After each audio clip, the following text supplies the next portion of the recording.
Gloire au Seigneur.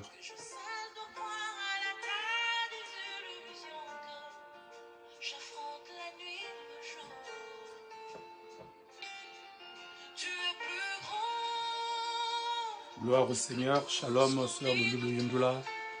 Shalom au peuple de Dieu. Que Dieu vous bénisse.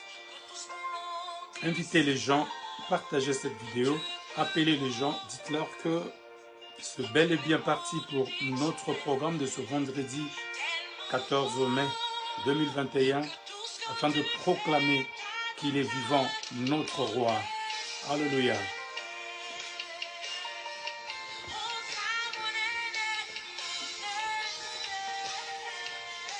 Gloire au Seigneur.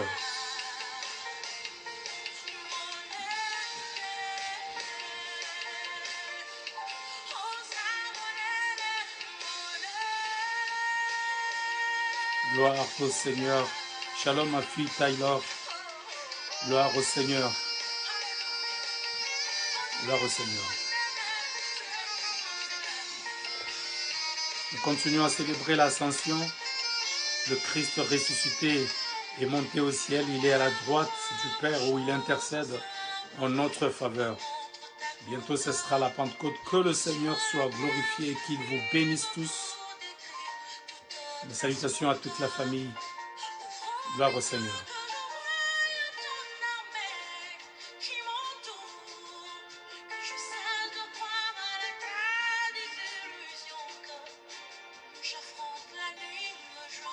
Alléluia.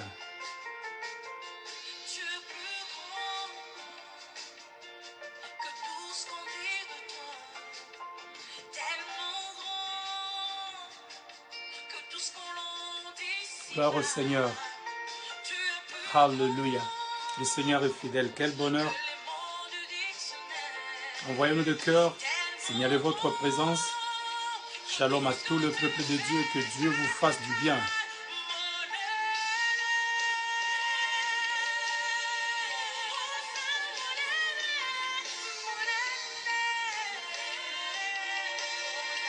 Alléluia. Shalom, Mama Philomène, Aigle Royal. Que Dieu vous fasse du bien. Alléluia.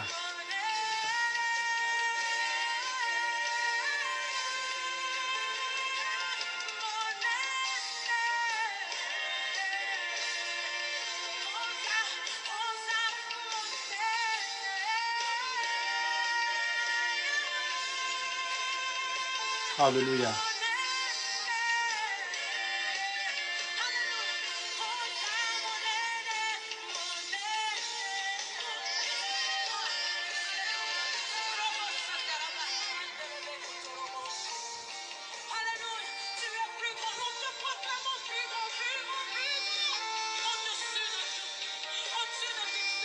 Gloire au Seigneur.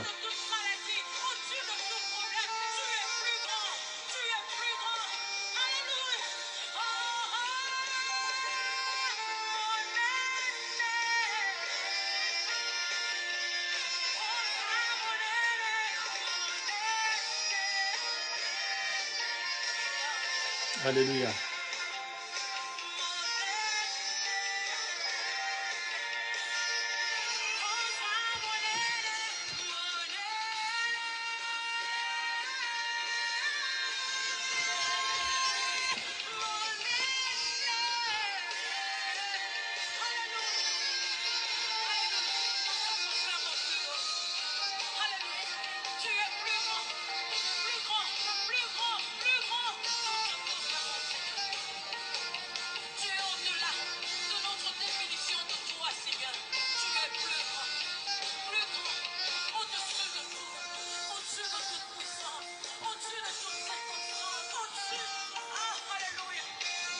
Gloire au Seigneur.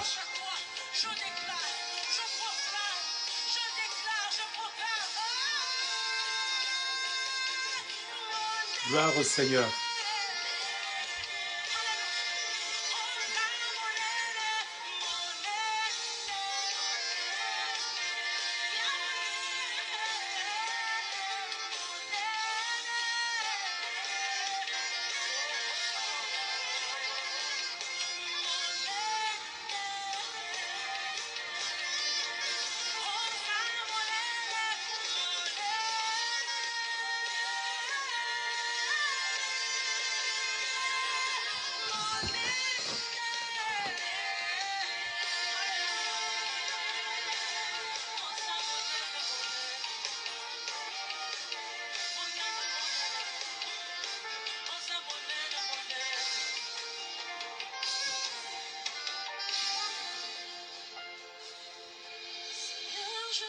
je t'aime, je me donne tout à toi. Waouh, quelle belle chanson. J'aime bien cette chanson parce que elle m'amène dans la présence de Dieu. Elle met dans un tel état que j'ai envie de prier, j'ai envie d'annoncer la parole de Dieu avec force. Vous savez, il y a comme ça de prières, des chansons, des prédications, des messages qui vous mettent dans, qui vous font tellement du bien. Que Dieu vous bénisse, peuple de Dieu. Shalom, ma fille Gisèle Elonga. Shalom à vous toutes et tous qui êtes là. Et pendant que vous êtes en train de partager cette vidéo, laissez-moi une fois encore souhaiter à tout le peuple de Dieu, aux enfants de Dieu, une très bonne fête de l'Ascension. C'était hier, mais pour nous, c'est depuis 2000 ans qu'il est ressuscité, qu'il est rentré auprès du Père, intronisé à la droite de Dieu. Il intercède pour toi, pour moi, pour l'Église. Voilà pourquoi, en dépit des difficultés, des persécutions, en dépit de la haine que subit en ces temps l'Église partout dans le monde, nous avançons, nous évoluons, nous progressons. Et que de témoignages, bien-aimés, dans toutes ces parties du monde où l'Évangile n'est pas le bienvenu, que de témoignages de l'intervention du ressuscité, comme pour dire, ne touchez pas à mes oins, ne faites pas du mal à mes prophètes, comme le dit la Bible dans Psaume chapitre 105. Alléluia, la Bible dit, ils étaient peu nombreux, très peu nombreux, ils allaient d'un peuple à un autre, d'une nation vers une autre, mais il n'est permis à personne de les opprimer, il châtia de rois à cause d'eux. Il parle ici, n'est-ce pas, du premier peuple, du peuple physique qu'est Israël. Aujourd'hui, l'Église s'est appropriée ces promesses parce que nous aussi, par la foi, nous sommes enfants d'Abraham. Nous avons, pour ainsi dire, été greffés sur un même arbre et nous participons, nous sommes nourris par la même sève, nous participons à la même bénédiction. Gloire au Seigneur, que Dieu fasse du bien à un homme, à une femme, à une famille, à un peuple, à un couple qui est en train de suivre ce programme. Merci de nous recevoir chez vous. Merci de nous faire ces grands bonheurs d'être à l'écoute de ce que le Saint-Esprit nous a mis à cœur pour apporter au peuple de Dieu. Merci de vouloir partager votre temps avec nous. Vous savez, le temps est tellement précieux, le temps est tellement important. C'est lui qui partage avec vous son temps, vous montre la place que vous avez pour lui, la considération, l'amour qu'il a pour vous. Et c'est le cas de le dire, pour vous qui nous acceptez dans l'intimité de vos foyers, après une journée harassante, après une semaine où vous avez travaillé comme des galériens pour ramener à la maison quelque chose, un petit rien, de quoi vivre. Mais voilà que vous acceptez quand même que nous venons jusqu'à vous avec cette parole. Le mois de mai, c'est un mois que nous consacrons au Saint-Esprit. Le chiffre 5, mois de mai, le chiffre de la grâce.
beau. Ça, c'est trop beau. La Bible dit, car tous ceux qui sont conduits par l'Esprit de Dieu sont fils de Dieu. Écrivez-nous, bien-aimés, ces deux passages. Jean chapitre 16, verset 13, puis Romains chapitre 8, surtout le verset 14. Il y en a beaucoup, mais nous allons retenir ces deux passages. Jean 16, 13 et Romains 8, verset 14. Être conduit par le Saint-Esprit. C'est ce qui manque à beaucoup des enfants de Dieu aujourd'hui dans nos églises. Dans un contexte comme celui-ci où la pandémie, la célèbre maladie qui fait des morts à gauche, à droite, qui a bloqué, arrêté, mis en berne le monde entier, mis à mal l'économie du monde.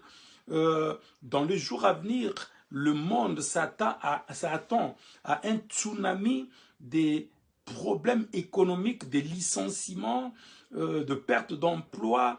Les petites économies que d'aucuns ont mis à côté n'ont pas pu résister à 2 ans des crises économiques parce que tout étant à l'arrêt à cause justement de cette pandémie. Et dans un contexte comme celui-ci, les enfants de Dieu sont soutenus, encouragés par la parole de Dieu qui dit « Je ne vous laisserai pas orphelins, je vous enverrai un autre consolateur afin qu'il demeure avec vous. » Ça, c'est une chose, et pas de moindre, une chose importante. Savoir que nous ne sommes pas orphelins, que le Saint-Esprit est avec nous, que le Saint-Esprit est là pour nous aider.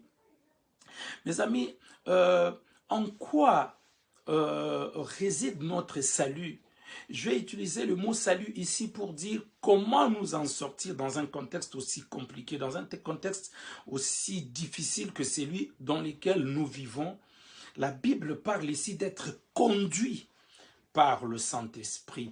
Le Saint-Esprit qui, lui, sonde les profondeurs de Dieu, est capable de sonder les circonstances, de sonder les cœurs des hommes, de sonder les engagements, les démarches, les investissements, les alliances, bien-aimés, que nous voulons conclure aujourd'hui, alors que les gens sont tellement faux. À cause, la Bible dit que dans les derniers jours, à cause des temps difficiles, les gens seront ennemis des gens des biens, les gens seront orgueilleux, calomniateurs, les gens seront égoïstes, portés sur l'intérêt. Nous vivons un temps où nous ne connaissons plus qui sont les nôtres, les vrais amis. Les gens qui s'approchent de nous avec un cœur sincère et pur, nous ne les connaissons pas. Et dans un contexte comme celui-là, si nous ne savons pas nous laisser conduire par le Saint-Esprit, mais déjà, c'est quoi que d'être conduit par le Saint-Esprit? Mais c'est une très bonne chose. Quand nous lisons la Bible depuis l'Ancienne Alliance jusqu'à aujourd'hui, tous ces gens qui ont marché avec Dieu, qui ont fait des exploits, depuis Abraham en passant par les 12 patriarches, Moïse lui-même, Salomon, David, Josué, Barak, Gédéon, tous ceux dont la foi est célébrée dans Hébreux chapitre 11, ont vécu ces victoires, ont vécu ces merveilles, on vit la gloire de Dieu en ce qu'ils étaient conduits par le Saint-Esprit. Mes amis, tous les symboles utilisés dans la Bible pour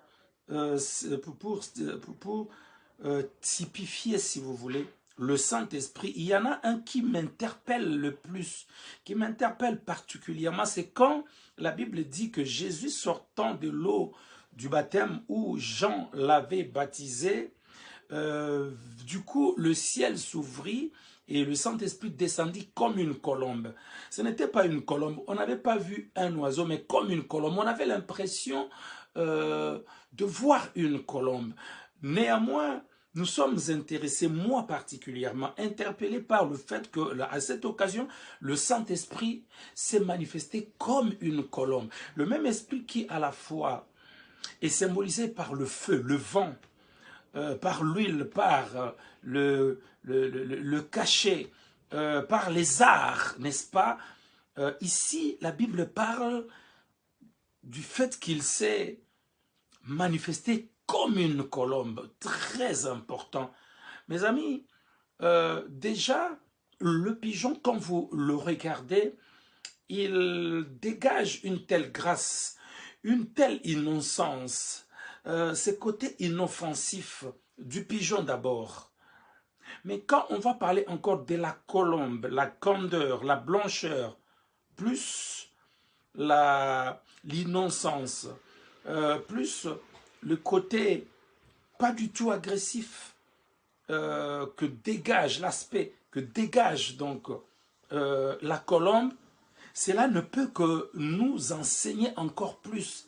Bien-aimés, ici nous avons affaire à l'aspect de la personnalité du Saint-Esprit qui nous rappelle la douceur, qui nous rappelle tout ce qu'il y a d'attendrissant.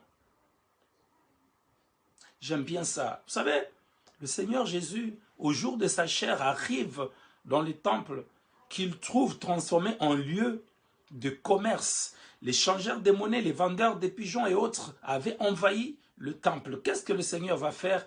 Il va se fabriquer un fouet et il va commencer à chasser le vendeur du temple en disant, il est écrit, la maison de mon père sera appelée une maison de prière. Vous vous en faites une caverne des voleurs. Ici, le Seigneur s'était irrité. Le Seigneur avait renversé les tables de tous les changeurs. Waouh, c'est très bien, c'est très important. C'est la façon, c'est une des facettes de la personnalité du Seigneur, à la fois doux, tendre, qui parlait avec amour, mais face à l'hypocrisie des pharisiens, des chefs religieux de son temps, il s'était montré sévère. Il s'est montré, en tout cas, ferme, d'une fermeté au point qu'il pouvait les taxer des tombeaux blanchis, il pouvait les taxer d'hypocrites. Je me souviens à une occasion, les chefs religieux de son temps, ayant été traités avec une telle fermeté, avec une telle dureté, ils vont dire, maître, en parlant ainsi, c'est nous aussi que c'est de nous aussi que que tu parles. Le Seigneur avait utilisé des images très très sévères à leur endroit, mais quand ils réagissent de cette manière, le Seigneur leur dira, si vous ne vous repentez pas, vous périrez aussi. Non, je suis en train de montrer la réaction du Seigneur devant le mal. Dieu le Père dans l'ancien temps, quand Israël, quand un de ses serviteurs avait péché, je me souviens quand Israël sort de l'Égypte et qu'il se met à se méconduire, Dieu ouvrira la terre pour engloutir vivant les rebelles, nous dit la Bible. À une autre occasion, ce sont des serpents brûlants qui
aller loin avec.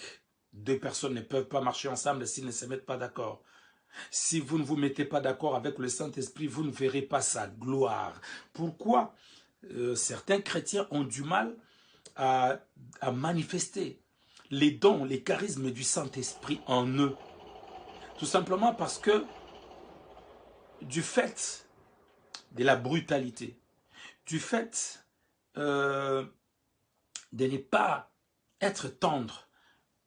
Merci, merci cher Saint-Esprit. Vous savez, la prière elle-même, si nous voulons une prière efficace, il y a deux sortes de prières qu'un homme de Dieu, une femme servante de Dieu, fait pour être puissant, pour être fort.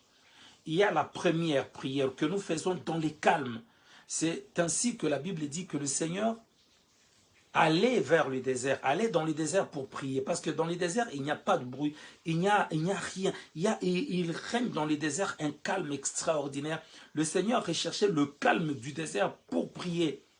Dans le calme, notre prière est profonde. Dans le calme, notre prière est vraie. Nous écoutons non seulement Dieu nous parler, mais nous écoutons nous-mêmes ce que nous sommes en train de dire. Très important. Ainsi donc, la colombe symbolise aussi ce calme. Voilà pourquoi l'image de la colombe a été choisie parmi toutes les autres pour symboliser la journée de la paix. La colombe, la paix. Le Saint-Esprit, au moment où le Seigneur sort des eaux du baptême, descendit sur lui comme une colombe. Cela doit nous interpeller, nous rappeler que si nous voulons marcher avec la colombe, nous devons être des colombes. Waouh, vous savez, c'est beau.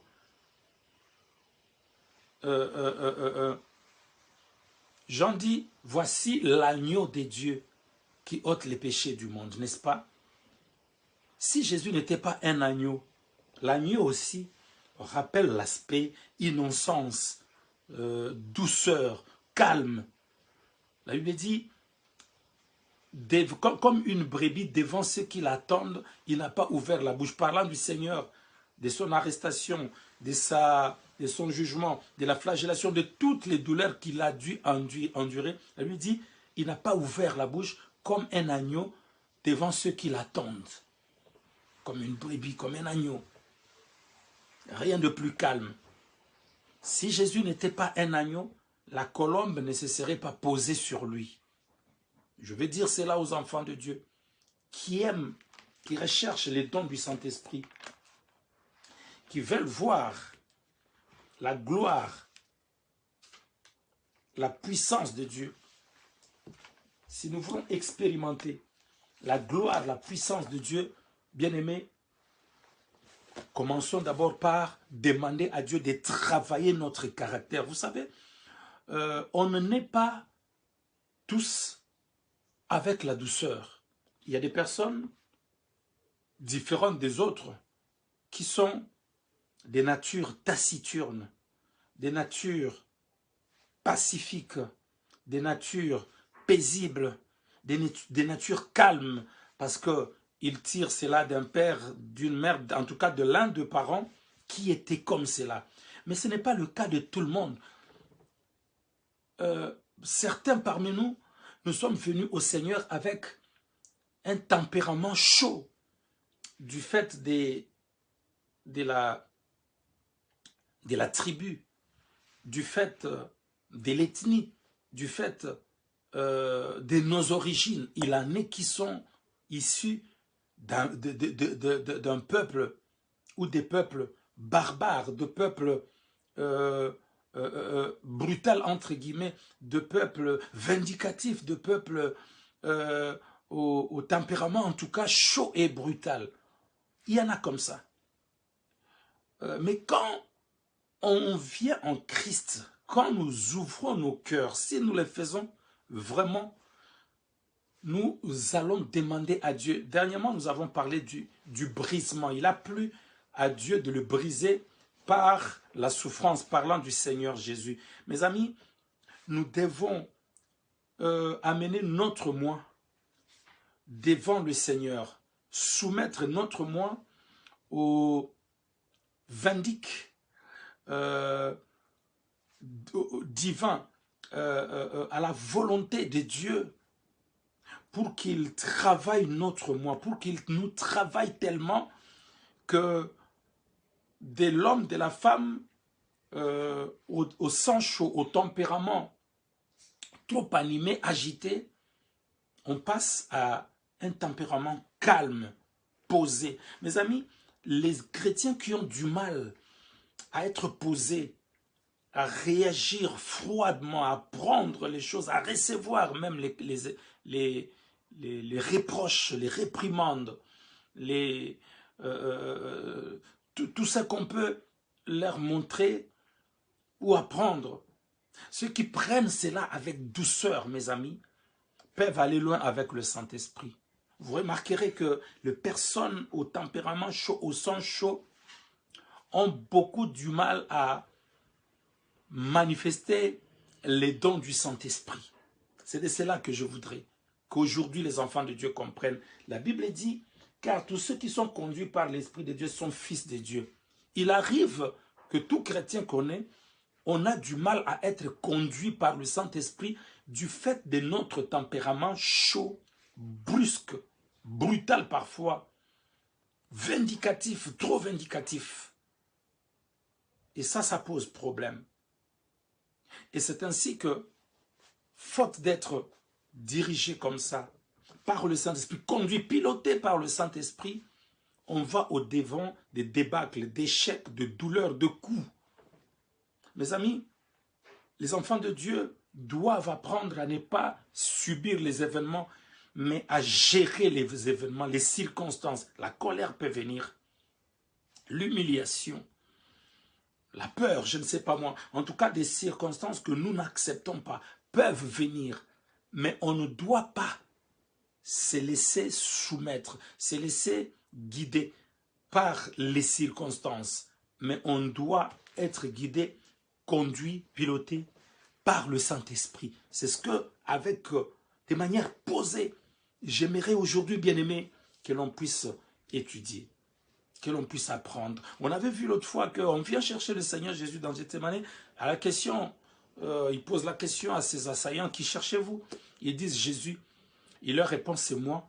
La puissance de Dieu se dégage du Seigneur et ses assaillants tombent. Jusqu'à ce que, finalement, il va dire, laissez partir ceux-ci, prenez-moi. C'est la douceur qui est intervenue ici, bien-aimés. Soyez doux, afin de bien avancer, afin d'évoluer, afin d'écouter le Saint-Esprit. Je suis souvent écœuré, estomaqué, de voir des personnes qui se disent chrétiens, mais ils sont restés bruts. Ils ne sont pas passés dans la moule du Saint-Esprit. Acceptons d'être moulés dans le Saint-Esprit pour sortir de l'autre côté comme des agneaux, comme des colombes, doux, calmes, posés. Mes amis, on aura beaucoup de mal à écouter le Saint-Esprit si on n'accepte pas, si on ne laisse pas Dieu nous briser, si on ne laisse pas le Seigneur travailler notre côté chaud, notre côté pressé, notre côté avoir toujours raison. Si nous voulons avancer dans la vie chrétienne de cette manière, nous ne manifesterons pas la gloire de Dieu, nous ne manifesterons pas la puissance de Dieu, les dons du Saint-Esprit. On aura du mal à tirer avantage du Saint-Esprit. J'aimerais que les enfants de Dieu comprennent cela. Demande au Saint-Esprit de te travailler. Dis-lui, travaille mon côté coléreux, emporté, mon côté impatient, mon côté chaud. Travaille ce côté-là. C'est très important, enfant de Dieu, que la grâce de Dieu touche l'intérieur, votre profond intérieur, pour devenir des êtres calmes. La Bible dit que votre douceur soit connue de tous. Le Seigneur est proche. La Bible dit cela. Très important, mes amis. Le Seigneur dit, quand viendra le consolateur, il vous conduira dans toute la vérité. Être conduit. Être conduit. Vous savez, ceux qui prennent le volant, ceux qui conduisent, savent l'avantage qu'on a à avoir le sang-froid au volant pour contrôler les situations brusques qui peuvent se présenter devant nous. On a besoin, les grands chauffeurs, les grands conducteurs, les grands, ceux qui font les courses automobiles comprendront et savent de quoi je parle. Être posé, être calme vous permettra, quand vous conduisez un véhicule, d'anticiper, d'avoir le contrôle de tout ce qu'il y a devant et autour du véhicule que vous conduisez. Si nous voulons avancer avec le Saint-Esprit,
dans notre façon de vivre, dans nos réactions face à la colère, excusez-moi, à l'injustice, à la douleur, face à toute situation au cours de laquelle nous sentons tout ce que nous avons de vindicatif monter en nous. Mes amis, même quand nos droits sont lésés, nous devons apprendre à garder la tête froide. Ce que j'ai dit, c'est une école difficile, c'est une école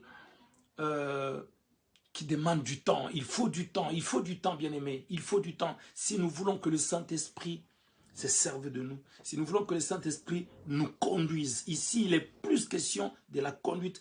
Quand on est conduit par le Saint-Esprit, on n'échoue pas.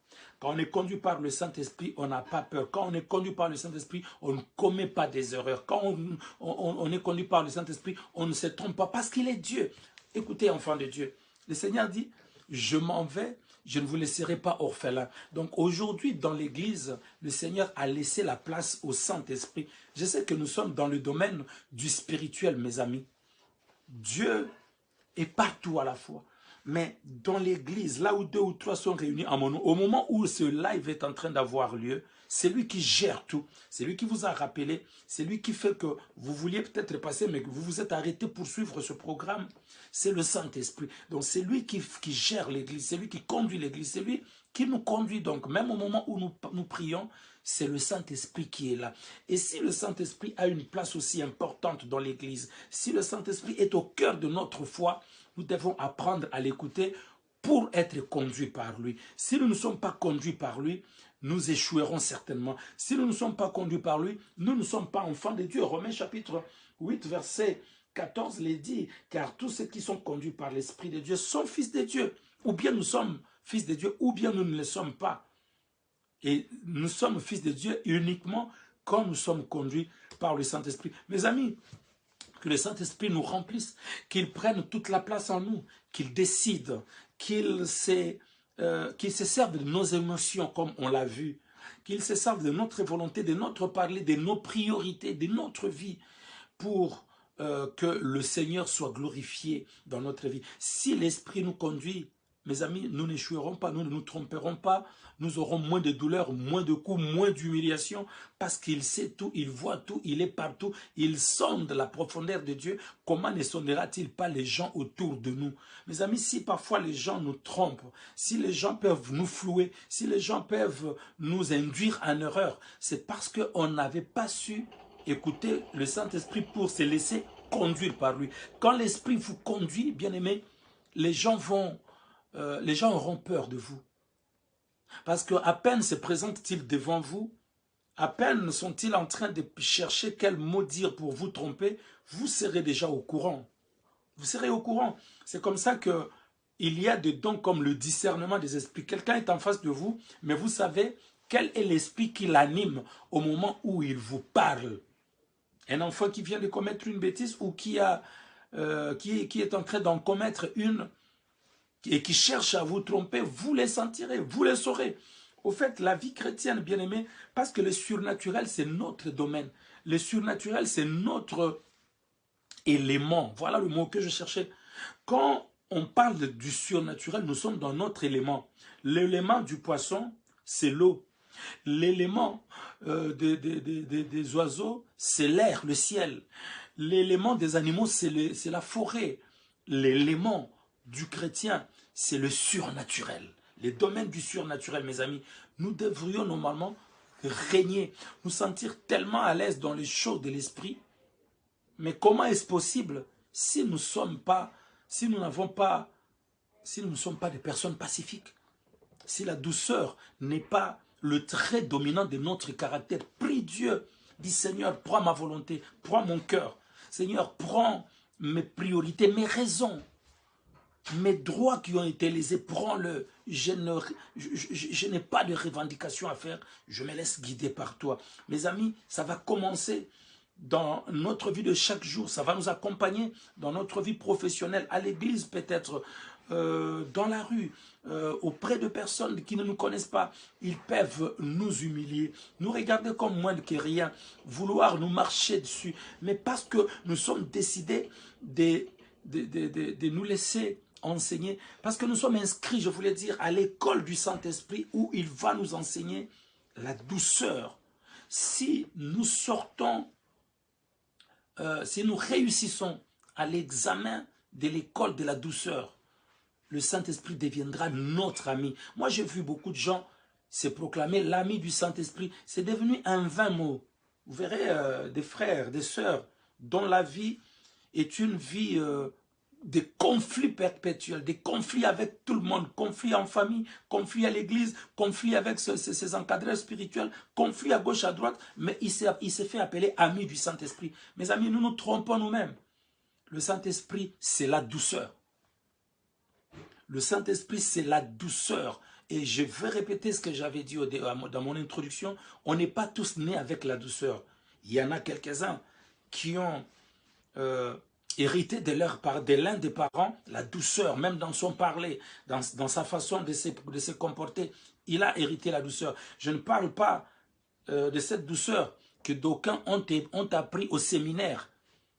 Parler un peu comme les prêtres catholiques, je n'ai rien contre eux. Je parle ici de leur façon de parler, d'articuler les mots, de parler mot à mot. Ce n'est pas de cette douceur-là que je parle. Je parle de la douceur qui vient de l'intérieur, de la douceur qui fait que quand vous avez pardonné, vous avez vraiment pardonné. Vous avez oublié et vous n'en parlez plus. Pas de cette douceur qui est en fait un trompe-l'œil, qui fait que tes ennemis baissent la garde devant toi pour que tu puisses vraiment les frapper. Non, je ne parle pas de cela. Ça, c'est de l'hypocrisie. Je parle de la douceur du Saint-Esprit. De la douceur qui vient de Dieu bien-aimé. Demande à Dieu. Il est capable de te briser au point que du vindicatif que tu étais, du coléreux que tu étais. Moi, j'ai entendu des enfants de Dieu dire, moi, je suis très brutal, moi, je suis compliqué, moi, je suis coléreux. Et ils s'en glorifient. Non. Avec cela, ne comptez pas sur le Saint-Esprit. Ne comptez pas sur le Saint-Esprit, à condition de l'avoir invité, de lui avoir abandonné notre volonté, notre moi, notre orgueil, l'abandonner au Saint-Esprit et lui demander de travailler notre caractère. Travailler notre caractère, travailler notre caractère, la douceur. Si l'on est doux, le Saint-Esprit marchera bien avec nous. Si on est obéissant, le Saint-Esprit nous conduira. Si on est doux, il s'approchera. Si on est obéissant, il nous conduira. On va avancer, on va vivre des merveilles. Mes amis, on va atteindre cette dimension telle que, avant de sortir, le Saint-Esprit vous donne déjà le schéma de ce que sera la journée, de ce que sera, de ce que seront les voies que tu vas devoir emprunter. C'est très important. Ainsi, on évitera même certains problèmes. Il n'est pas normal, mes amis, que les enfants de Dieu soient tout le temps surpris par des choses qui leur arrivent.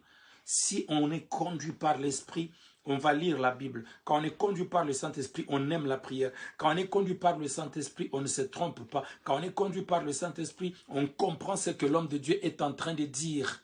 On n'aura pas l'impression, quand on prêche l'évangile, qu'on est en train de parler de vous, qu'on est en train de vous indexer, qu'on est en train de s'adresser à vous. Non, on va s'humilier. On va dire, Seigneur, laisse ta parole me laver, me purifier, me nettoyer, me montrer la voie. C'est cela, être conduit par le Saint-Esprit.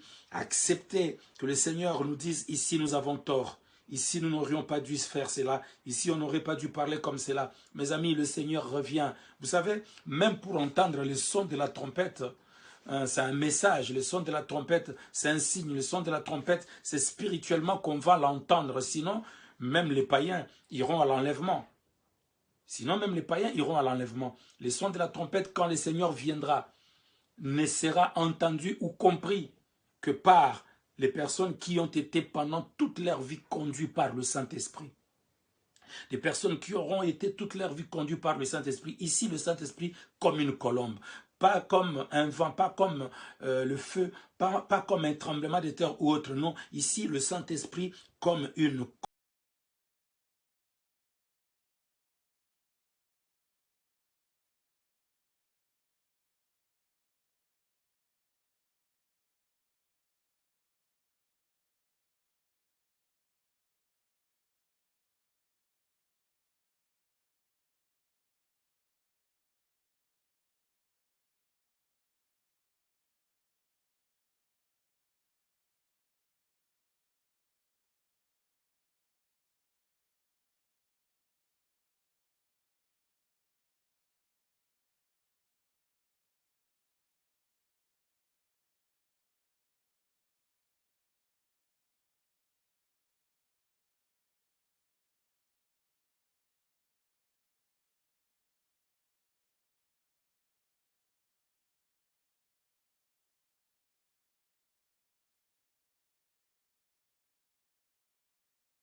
Très, très, comment on va dire, des personnes qui n'oublient pas quand vous leur avez fait du mal, des personnes qui pardonnent difficilement, mais calme.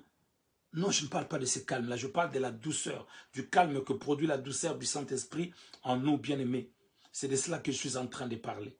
C'est de cela dont nous avons besoin pour voir la gloire de Dieu, pour aller loin, pour expérimenter la puissance de Dieu, pour être conduit par le Saint-Esprit, pour avoir une relation avec le Saint-Esprit au-delà de ce que les gens ont appris. Tu auras une relation privilégiée, spéciale, particulière. Le Saint-Esprit te révélera, bien-aimé, même les intentions du cœur des gens. Quelqu'un est sur le point de t'agresser, de te faire du mal, de te flouer, de te tromper, de t'escroquer. Tu sens le Saint-Esprit te dire, n'investis pas, ne travaille pas avec lui, ne le prends pas comme associé, ne le prends pas comme épouse ou époux, ne le prends pas comme partenaire pour la vie, il sera là. Écoutez, Dieu nous aime. Il nous a aimés qu'il a donné son Fils unique, Jésus-Christ, afin que nous soyons sauvés. Jésus-Christ nous a tellement aimés qu'il a dit, je ne vous laisserai pas orphelins, je vous enverrai un autre consolateur. Jésus était une consolation, était un consolateur. Le Saint-Esprit était un autre consolateur. En grec, allos parakletos, un autre consolateur. Très important. Du temps de sa chair, Jésus consolait Pierre, dont il trouve la belle-mère atteinte de la fièvre. Quand ils avaient besoin de payer l'impôt à César, Jésus leur a dit, les a conduits à jeter la maison dans l'eau, dans un endroit bien précis, bien spécifique. Ils tirent le poisson, dans la bouche du poisson, il y a de l'argent. Ils vont payer les impôts. Et donc, Jésus était une consolation pour tous ceux qui l'accompagnaient, pour tous ceux qui le fréquentaient, pour tous ceux qui l'avaient vu prêcher l'évangile. Très important. Et Jésus dit, je ne vous laisserai pas orphelins, je vous enverrai un autre consolateur. Aujourd'hui, de la même manière que les apôtres, les disciples avaient la faveur, la grâce de voir le Seigneur. Jean pouvait déposer sa tête sur la poitrine du Seigneur. Oui, c'était la présence du Seigneur dans la chair était une consolation, une puissante consolation pour les disciples. Mais nous aussi aujourd'hui, nous avons le Saint-Esprit, même invisible, bien qu'invisible, mais il est là.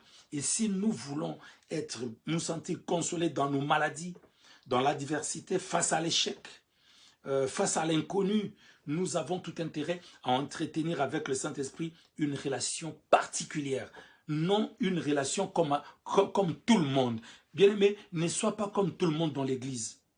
Ne sois pas comme tout le monde dans l'assemblée, dans la communauté. Ne sois pas comme tout le monde en tant que chrétien. Sois un chrétien particulier du fait de la relation particulière que tu entretiens avec le Saint-Esprit. Le Saint-Esprit te parlera toujours de la Bible. Le Saint-Esprit te parlera toujours de Jésus. Oui, le Seigneur dit, quand il sera venu, il vous conduira dans toute la vérité, car il ne parlera pas de lui-même, mais il dira tout ce qu'il aura entendu et il vous annoncera les choses à venir. Si vous êtes conduit par le Saint-Esprit va vous parler de la Bible. Moi, je comprends, mais en même temps, je ne cautionne pas cela, je n'encourage pas cela, que des chrétiens oublient l'heure du culte parce qu'ils avaient trop dormi. Ce n'est pas possible. Si vous êtes conduit par le Saint-Esprit, qu'importe la fatigue, qu'importe la profondeur de votre sommeil, le Saint-Esprit vous réveillera. J'aime bien le témoignage de cet homme de Dieu qui avait tellement entrepris d'entreprendre avec le Saint-Esprit une relation tellement particulière. Écoutez, toute relation nécessite de l'entretien, de l'engagement. Toute relation nécessite que l'on pose des actes qui montrent qu'on tient à cette relation. Mes amis, on a tenu à des humains, des hommes ou des femmes qui sont devenus nos épouses ou nos époux. On leur a montré beaucoup de choses. Si vous voulez aller loin avec le Saint-Esprit, vous devez poser des actes qui montrent que vous tenez à cette relation avec le Saint-Esprit. Mes amis, cet homme de Dieu marchera avec le Saint-Esprit au point que la nuit, au moment où il devait prier, il avait oublié, le Saint-Esprit va tirer même le drap. L'homme de Dieu va sentir le froid et en sentant ce froid, il va se réveiller et se rendre compte que c'est l'heure où il s'était entendu avec le Saint-Esprit pour pouvoir passer à la prière. Mes amis, j'ai expérimenté cela d'une autre manière. Je viens de me convertir vers les années 87, jeune chrétien. Je vais observer mon premier jeûne, mes amis. Et par rapport à ce jeûne, je devais me réveiller à 2h45 pour prier. Je jeûnais le premier jour, le deuxième jour, c'était pour la première fois de ma vie où je pouvais faire 3 jours sans manger ni boire. Mes jambes grelottaient, tremblotaient, je tenais difficilement debout. Et si je pouvais tenir debout difficilement, me réveiller la nuit pour prier, au troisième jour, c'était presque impossible. C'était mission impossible. Mes amis, vers 2h30, quelque chose comme ça, j'entends tomber la lampe tempête, parce que dans la maison où je me trouvais, il n'y avait pas d'électricité. J'utilisais la lampe tempête pour éclairer ma petite chambre. Mes amis, vers 2h30, je ne sais pas moi, un rat, une souris en tout cas, je ne sais pas, passe là où j'avais posé ma lampe tempête.